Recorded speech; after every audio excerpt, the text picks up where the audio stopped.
जय श्री कृष्णा। प्रिय दर्शकों, आप सभी का स्वागत है हमारे इस YouTube चैनल पर।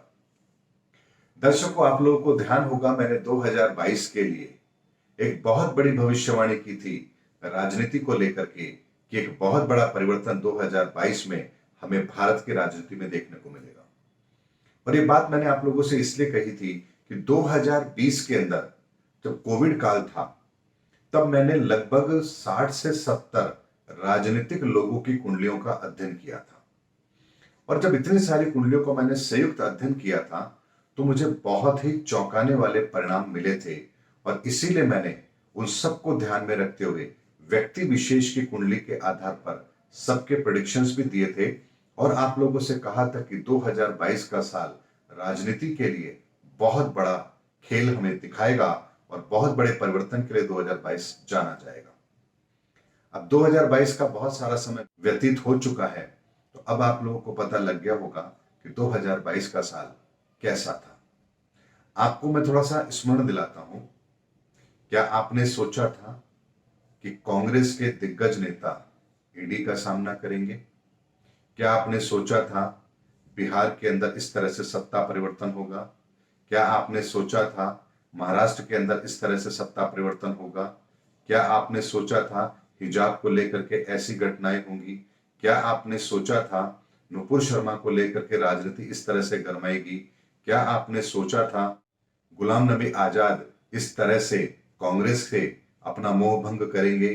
क्या आपने सोचा था कि राजनीति के अंदर हमारी जो वर्तमान राष्ट्रपति हैं उन जैसे व्यक्तित्व का इस शीर्ष पद पर पहुंचना क्या संभव हो पाएगा? ये क्या आपने सोचा था?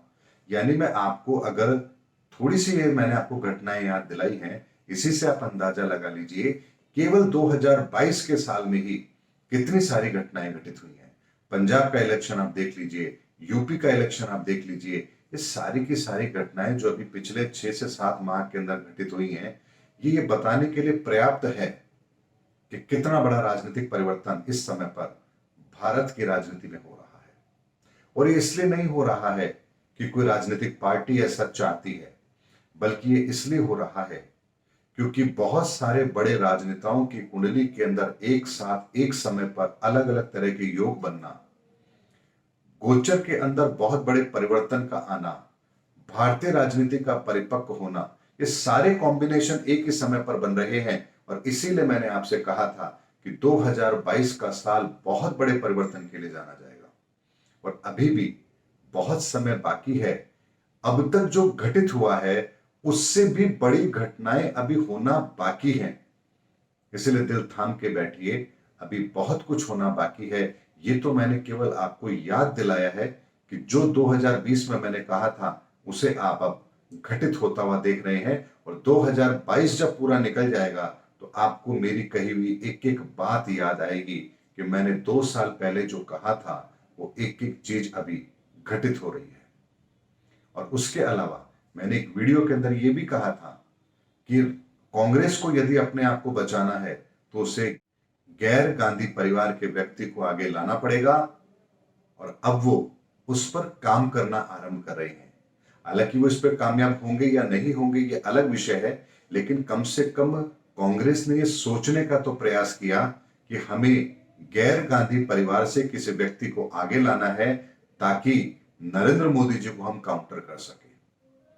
दर्शकों, इस सारे के सारे बड़े परिवर्तन सिर्फ इसलिए हो रहे हैं क्योंकि ग्रहों की परिस्थिति ऐसी है जो हमको मजबूर कर रही है इसी तरह के कार्य करने के लिए। इसीलिए मैं कहता हूं, ग्रहों का परिवर्तन, ग्रहों की ताकत बहुत बड़ी होती है।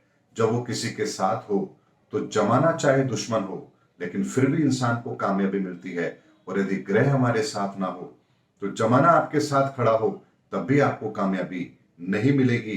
क्योंकि इसका एक उत्कृष्ट उदाहरण यदि मैं आपको बताऊं तो आप ऐसे समझिए, भगवान राम का राज्याभिषेक होना था, पूरा जमाना उनके साथ था लेकिन ग्रहों की परिस्थिति उनके साथ नहीं थी, तो ऐन मौके पर उन्हें अपना राज तिलक छोड़ करके वन में जाना पड़ा।